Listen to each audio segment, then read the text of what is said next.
Menteri Haji Republik Indonesia Muhammad Irfan Yusuf menyatakan proses penyelenggaraan ibadah haji tahun 2026 secara umum berjalan sesuai rencana. Meski demikian, sejumlah catatan evaluasi tetap menjadi perhatian pemerintah untuk meningkatkan kualitas layanan pada musim haji berikutnya. Dalam keterangannya, Irfan Yusuf menjelaskan hingga saat ini sebanyak 120 kelompok terbang kloter telah diberangkatkan kembali ke Indonesia. Jumlah tersebut mencakup 47.212 jamaah atau sekitar 22,77% dari total jamaah haji Indonesia. Menurutnya, proses pemulangan jamaah masih terus berlangsung. Pemulangan melalui Bandara Jeddah dijadwalkan berlangsung hingga 15 Juni 2026, sementara gelombang pemulangan dari Madinah akan dimulai pada 16 Juni dan berakhir pada 30 Juni 2026. Pemerintah memperkirakan kloter terakhir tiba di Indonesia pada 1 Juli 2026, Menteri Haji menegaskan seluruh petugas tetap harus menjalankan tugas secara maksimal hingga seluruh jamaah kembali ke tanah air. Ia meminta petugas tidak mengendurkan pelayanan meskipun puncak ibadah haji di Arafah, Muzdalifah, dan Mina Armuzna telah berakhir. Dalam evaluasi yang disampaikan tim Amirul Hajj, sejumlah aspek menjadi perhatian utama. Salah satunya adalah pelayanan di Mina yang dinilai masih menjadi titik paling menantang selama pelaksanaan ibadah haji. Keterbatasan area Mina yang harus menampung jutaan jamaah dari berbagai negara menyebabkan kepadatan yang sulit dihindari.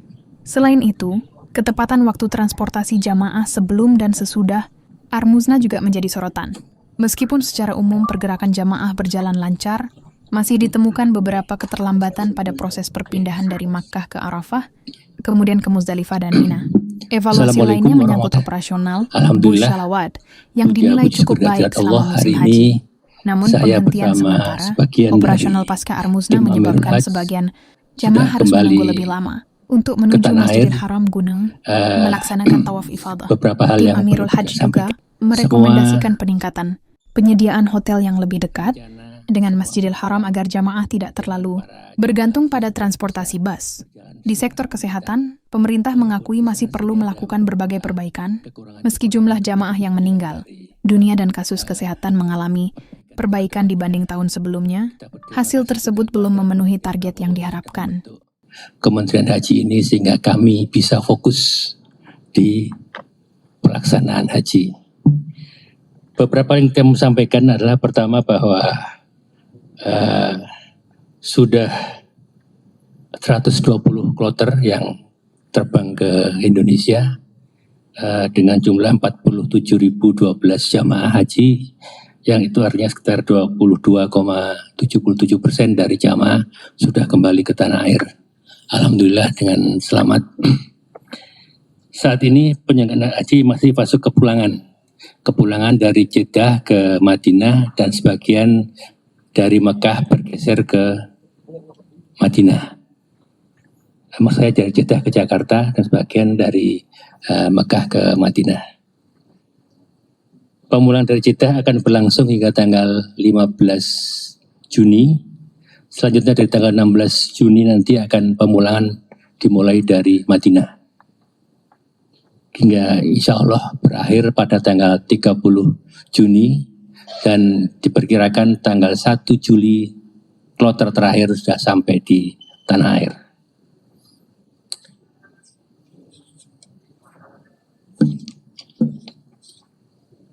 Kemudian ada beberapa catatan seperti selesainya masa puncak haji yang saya tekankan kepada para petugas kami di Saudi.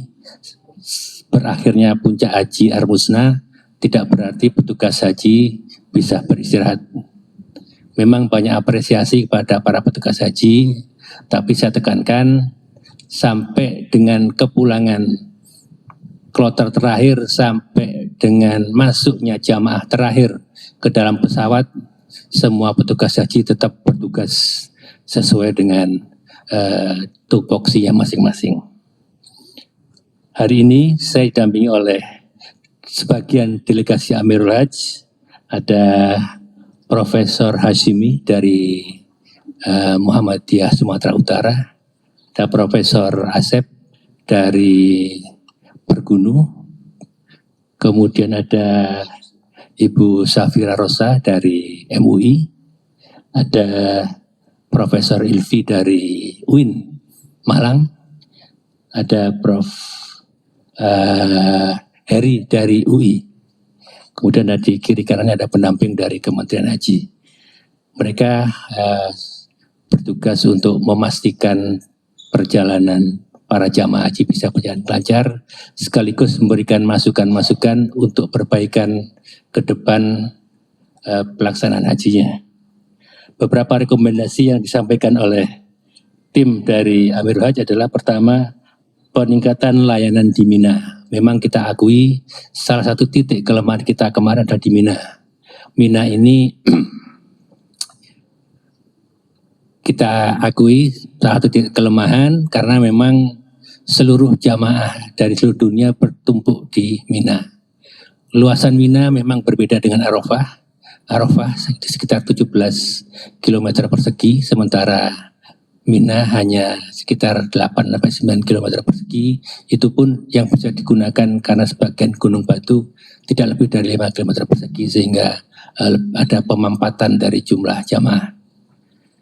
Yang kedua adalah ketepatan waktu transportasi pra dan pasca Asar Musnah. Memang pemberangkatan jamaah dari Mekah ke Arafah sudah sesuai dengan harapan kita, tapi ada beberapa titik yang sedikit terlambat dari jadwal kita. Demikian juga pergeseran dari Arafah ke Musdalifah sampai Musdalifah ke Mina juga ada beberapa titik-titik yang di luar perkiraan kita, tapi semuanya masih terakhir Musdalifah itu jam 7 pagi sudah bersih. Semua sudah bergeser ke Mina sehingga tidak ada yang harus berpanas-panas di Musdalifah. Kemudian pengoperasian bus sholawat, alhamdulillah cukup bagus, hampir tidak ada jedanya, terlalu berputar terus. Hanya saja pasca Armusna memang bus Armusna memang permintaan dari pemerintah sana untuk diberhentikan sementara. Tapi kita berharap nanti bisa lebih cepat pembukaan kembali karena banyak jamaah selesai dari Armusna ingin tawaf ifadah, menunggu bisnya agak cukup lama karena belum dimulai pengoperasiannya bus sholawat. Kemudian ada beberapa efisiensi hotel yang dekat di Masjidil Haram yang diharapkan bisa membuat jamaah tidak perlu menggunakan bis. Itu yang diharapkan dari tim Amirul Hajj. Kemudian peningkatan tingkat komponen dalam negeri untuk konsumsi juga menjadi perhatian dari tim dari Amirul Hajj.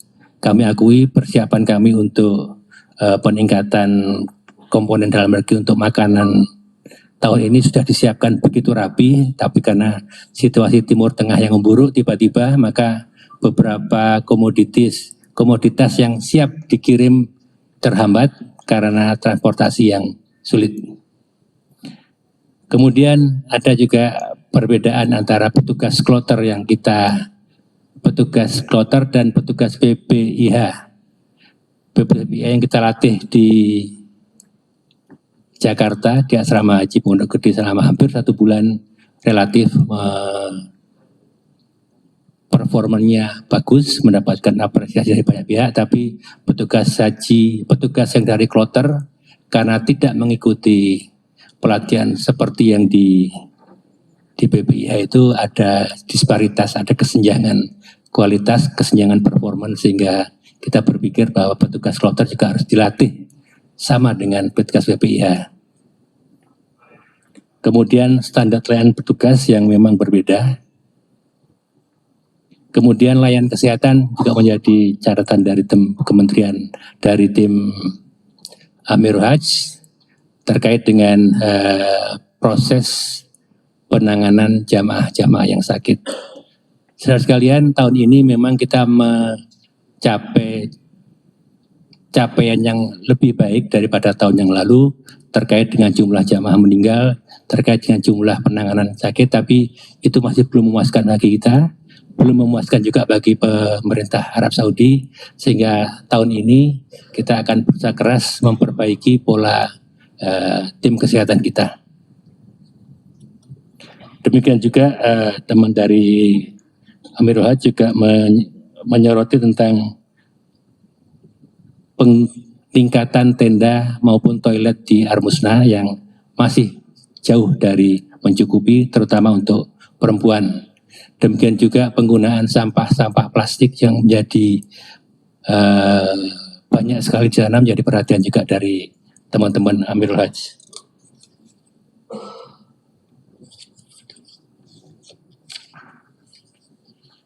Kemudian ada upaya untuk mencoba membuka alternatif bandara lain untuk meningkatkan slot penerbangan. Bandara Jeddah maupun Bandara Madinah sudah sangat-sangat padat. Kemudian kita berpikiran untuk membuka slot penerbangan dari bandara yang lain. Salah satu alternatif adalah Bandara Taif yang jika memungkinkan akan bisa kita gunakan. Kemudian kami juga sudah menerima timeline haji dari pemerintah Arab Saudi, di mana kami sudah terima dokumennya pada tanggal 13 Zulhijjah kemarin. Dokumen itu menyebutkan tentang beberapa deadline yang harus kita tetapkan, termasuk rasio dokter dan perawat yang mereka harapkan. Mereka menyebutkan tiap 1.000 jamaah harus 1,5 dokter dan 1,7 perawat. Itu artinya kalau 200.000 itu berarti 300 dokter dan hampir 400 perawat. Dan ini belum bisa kita penuhi, karena itu tahun ini kita harus bekerja keras untuk memenuhi itu. Kemudian jadwal kontrak harus melalui menusuk dan pembayaran menggunakan e-wallet. Ini semakin kesini pemerintah Arab Saudi semakin memaksimalkan penggunaan aplikasi e-nusuknya, sehingga akan lebih memudahkan bagi semua jamaah. Kemudian persyaratan kesehatan juga disebutkan di timeline haji, juga beberapa kaitan dengan jumlah maksimal syarikah. Memang disebutkan di situ ada syarikah hanya dibolehkan 1, tapi kita akan coba membicarakan kembali karena jamaah kita lebih dari 200.000, sehingga kalau 1 syarikah itu agak menyulitkan. Sudah ada jadwal kapan kita harus memulai pembayaran, dan itu akan kita sesuaikan dengan timeline kita. Kita akan segera menyusun timeline haji kita untuk disesuaikan dengan timeline pemerintah Arab Saudi. Insya Allah dengan ini kita akan berusaha memastikan bahwa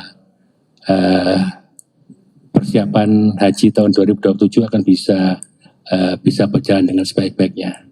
Terima kasih kami sampaikan kepada semua pihak stakeholder yang telah membantu kami bekerja keras untuk memastikan bahwa haji tahun ini bisa berjalan dengan baik. Teman-teman dari DPR, ada tim PAS DPR, bukan cuma Komisi 8 tapi semua komisi DPR juga ikut turun serta membantu kami memastikan bahwa pelaksanaan haji tahun ini bisa berjalan dengan baik.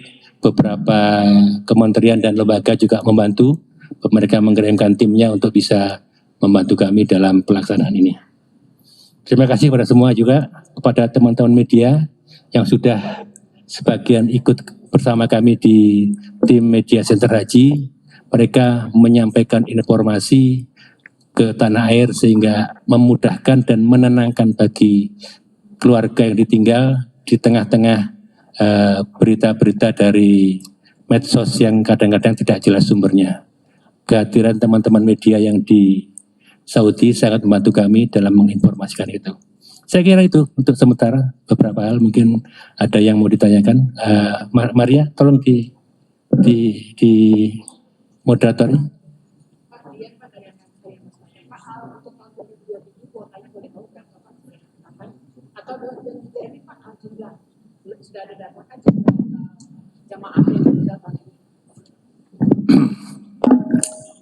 Kota tidak tertulis secara resmi, jelas angkanya, tapi di dalam dokumen yang kami terima tanggal 13 Juli kemarin disebutkan semua negara diharapkan menggunakan data yang sudah berjalan. Artinya kita menggunakan data 221.000 ini sebagai acuannya. Sampai hari ini jumlah yang meninggal ada 240 sekian. Ini sudah ada perbaikan dibanding tahun lalu, tapi ini sangat masih jauh dari harapan kita, melewati harapan kita.